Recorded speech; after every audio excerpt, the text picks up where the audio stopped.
All right, y'all, it's book talk time. If you have been around on theological YouTube, I'm sure you've seen lots of people recommend their favorite theological books or Christian books and all of those kind of things, and I wanted to do it myself. This is not necessarily in the same vein because I think that there's a lot of deep theological books that I've read for my schooling and stuff during my graduate theology program. I read a lot of deep theological literature, and there's so much stuff that people are going to reference, like church fathers and stuff like that for reading, but I want to stick a little bit more in the popular vein. And so these book recommendations are not going to be necessarily these big historic books of the same type that you might find in like my recommended theology reads, like must reads for all people, and you'll see some very heavy books in there. I'm thinking I might do something like that in the future, recommendations for going deeper into theology. But what I want to talk about today are 3 books that can change your Christian worldview, change how you think about your faith and how you understand your faith, but are also very accessible for all readers of all kinds, and are books that I actually think every Christian should read. And so one of them is sort of more doctrinally theological than the other. One is sort of fiction, and one is conceptual, and I think you probably have heard of most of them, but I want to make the recommendation that if you hadn't written one of these books, if you have not read these books, I would recommend all of them to you to be read. So without further ado, let's go ahead and get into it. I want to start with what I think is probably the most basic one that is going to be recommended to you by every person ever, and there really is a reason for that. Like, do not avoid this book just because everybody tells you to read it and you think it's overdone, because it simply is not. And that is, of course, C.S. Lewis's Mere Christianity. This book is masterfully done. It is essentially what some people will tell you is that we don't even need it anymore because of how well done it is. It is the overall concept of Christianity and how the overall concept of Christianity is needed. It's a sort of C.S. Lewis's apology for Christianity. Like, this is what Christianity means. This is what it does. This is its function and its purpose and why it's true, why it rings true. And this is just sort of a great introduction to thinking about Christianity in a theological mindset. So if you've never read anything even remotely theological, maybe you've read something like The Case for Christ, which is a lot of people's sort of introductory level, like this is your introduction to apologetics, which is like defending the resurrection of Christ. If you've read something like that and you want to go theologically deeper, then Mere Christianity is the read. It's just the best. This book has so much packed into it because Lewis, as all Christians are going to recommend to you, is just such a brilliant expositor. The way that he writes is so detailed and detail-oriented, and what he says is so deep and thoughtful. In each sentence, there are so many things packed in here, and then he makes use of, I could talk about C.S. Lewis all day. He's so worth talking about because he's, I think, brilliant, because he states things very simply, and he uses these gorgeous analogies and metaphors and symbols. When he's conveying a point, he will illustrate these through stories of things like metaphors and symbols and make these amazing analogies that are so simple but pack into them so much meaning that they're very similar to like Jesus's parables. And so this is a great resource to thinking about how humans should think about Christianity and how they think about their faith, and being able to go kind of a degree deeper into the philosophy and the theology of their faith. So I will never stop recommending Mere Christianity to every person ever, because I think you should read it multiple times. It's just so brilliant. It's so well written. It's so fun. Lewis is such a fun author to read, and this is a short and easy book that packs into it so much stuff. And so Mere Christianity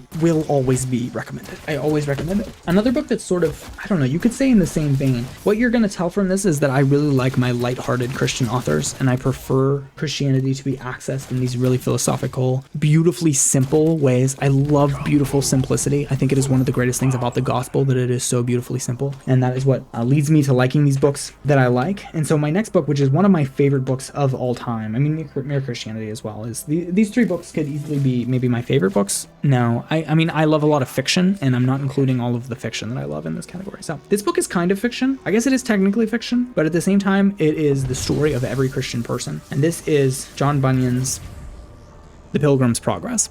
The Pilgrim's Progress is a fiction book written by the Puritan John Bunyan. And the Puritans have so much beautiful poetry and literature from their time period that it's super worth getting into, reading their ideas. But The Pilgrim's Progress is just the best of that concept. It's such a brilliantly fun book. If you love, some people don't like, what would you call like really simple ideas, like ideas made into their simplest form. I love that. To me, it's like anti-philosophy. When you're reading something like Thomas Aquinas's Metaphysics, it's so deep and so much that you feel like you're getting lost and you can't wrap your head around it. This is the opposite. It's like, have you ever taken a thought and made it as simple as possible? And have you ever taken the idea of what you're thinking and boiled it down literally really into a simple fictional story, to the point where, like, this is where you kind of get this famous idea of like characters. Think of Inside Out, almost like Disney's or Pixar's movie, whoever the heck made that movie. Like, you literally have an emotion named Sadness, who's a character. Like, that is the Pilgrim's Progress. The Pilgrim's Progress is the original idea of this. The main character is called Christian, and he is a pilgrim going on his journey where he meets people like worldly wise man, and he meets evangelist, and he meets interpreter, and he meets talkative, and he meets all of these people who are just complete anthropomorphizations of ideas.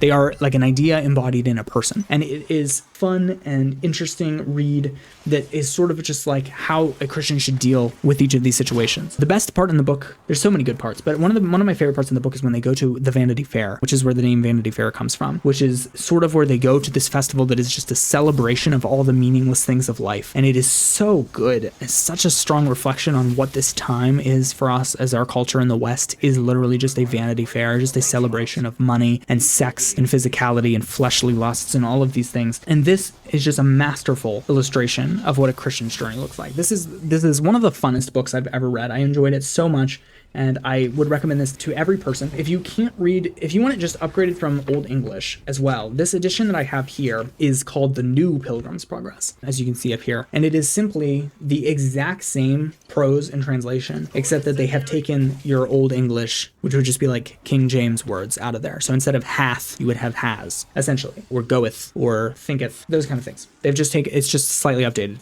into modern prose. And that update was done in the 1980s. The Pilgrim's Progress was written in the 1600s. The update was done in the 1980s by Moody Bible Institute. This is Warren Wiersbe's translation, and I really love it. It's not really a translation. Like, it just can't be, like, it's a revision. It's literally just the exact same as the regular Pilgrim's Progress, but the old words are updated into new words. So it is not a translation. It is simply a revision, because the original were just written in Old English, old type of English. Either way, the Pilgrim's Progress is an absolutely amazing book. Always recommend it to people if you want a super fun Christian read that gives you a lighthearted idea into all of these things. Next up is an honorable mention. I wanted to make one honorable mention before I go to my third book. There are so many honorable mentions on my shelves. I was tempted to get out more, but I decided that I will go with one. I think I would be interested in doing like a bookshelf tour later, or going through like some of my favorite books. I think if this is well received, which some of my reviews on things like the Left Behind series have actually been really well received on the channel too, which I'm going to be continuing, by the way, at some point when I can get to it. I'm trying to read a lot now that I'm out of college. Now that I'm graduated, I have been trying to get more into reading casually a lot and getting out of my theological textbooks and reading more of some of the things that I want to read. And so that has been difficult. This book actually has a sticker on it. I'm going to try to pick it off right now. Can't believe I haven't done this earlier. Boom. I ripped a sticker off clean. Do you love when you get a sticker off clean? You ever rip a sticker off a book and it leaves all that residue on it? That's the worst. Here's our honorable mention book. It is once again, I'm ashamed to say, C.S. Lewis. Because C.S. Lewis's second most famous book, arguably. I mean, other than his fiction. These are C.S. Lewis's nonfiction, not his fiction. His fiction books would be a topic for a whole nother conversation. I guess this is kind of fiction, but not in the same as like The Lion, the Witch, and the Wardrobe, obviously. The Chronicles of Narnia. But this is obviously the Screwtape Letters. A most obvious glimpse into what it might look like for a person to have a devil trying to tempt them. And more valuably, what this book actually speaks to is how simple temptation can be. That is what this book is all about. How people can go to church and still be tempted by the devil and still be in the devil's will and not Christ's. How people can be pursuing religion and still be in the devil's will and not Christ. How people can be a good person but still be in the devil's will and not Christ's. So again, brilliant. It has the humor of C.S. Lewis. It has the charm of C.S. Lewis. Really, you could take just about any C.S. Lewis book. I mean, The Abolition of Man, The Four Loves. There are some really other good ones. The Problem of Pain. Any other C.S. Lewis book could be in my honorable mention category. But Screwtape Letters is probably the second most famous, and I think it is another one that I would say just like every person should read. The Screwtape Letters. It's an excellent book, and I really love it. And so I wanted to make honorable mention for it. Before we get to the last book, this is the book which I have talked about on the channel a lot, and it has influenced a lot of the early content on my channel. And for that, it has to be mentioned, because one of the most important things, I think, of our time is recovering the spiritual worldview that Christianity has lost. And so therefore, I think that it's one of the most important things I do is to get people to engage with that spiritual worldview, to understand the reality of angels and demons and the spiritual worldview of the spirit world going on around us, and how things matter spiritually, not just physically and not simply, and how we have to recover that. And so because of that, we of course have The Unseen Realm by the late Michael Heiser, who just passed away a few years ago. May he rest in peace. He was a brilliant author and is the pioneer of what is called the Unseen Realm, Divine Counsel worldview, which is, in his own words, recovering the supernatural worldview of the Bible. This is a dense book. This is a big read. if you have no theological knowledge, if you haven't read apologetic, this could be too dense for you. It is big and it is thick and it has a lot of information. It's got a lot of scholarly citations. It has a companion website where you can go and get even more scholarly citations. But this has information on his biblical view recovered from old theologians and old early first century Jewish thought from before the time of Christ, engaging with what they thought about the spiritual world, who Satan is and who the demons are and who the fallen angels are and who the giants are. And like, what is all this supernatural weird stuff that the modern like evangelical church might not want to talk to you about? What is all this stuff? Where does it come from? What does it actually mean? That is what he writes about in this book. Now, it's worth mentioning, like I said, if this is too dense for you, if it's too much for you, this copy, I think this is the typical copy, it's about 400 pages, but each page, as you can see, is almost like a scholarly book if you've read scholarly books, or if you've read like old poetry or something, where you'll have like half the page is the content of the page, and then down here is all footnotes. This is footnotes. So if that's the kind of read, you don't have to read the footnotes, I suppose, but he gives you a lot of extra scholarly information in the footnotes if you read them. But my point being, he has a less scholarly version of this, which is called Supernatural. And it is essentially the same book, but it is condensed down for the layman. And I have not read it, but that is what he said it is. He said it is the same book, but condensed down to be easier to read. It is half as long and contains the same stuff, but has it summarized and does not have near the footnotes and citations and things like that. So if the unseen realm is too much for you, then I would encourage you to look into Supernatural, because it is important for you as a Christian to know the reality of the spiritual world. And I believe that very importantly. So those right now are my first 3 book recommendations for you. If you are a Christian, if you are entering into the concepts of apologetics and theology, if you want to learn more, if you want to read deeper things and stuff like that, those are my 3 recommendations to you right now. We could get into whole other veins of books in philosophy, in fiction, in non-Christian, and I might be interested in talking more about some books and things on the channel that have made a big impact on me. But as you may know from the channel, I'm really passionate about entertainment. I'm really passionate about books and movies and TV and games, and all of those things are part of the passion that God has given me, and I have chosen to interact with those things through my YouTube channel in a lot of ways. And so I really wanted to talk about some of my favorite books. And so I hope that you found this interesting. I hope that those books are not too over recommended for you. But if you've been recommended any of these books 100 times and have not yet read them, then this is your sign that you need to go and read them now. So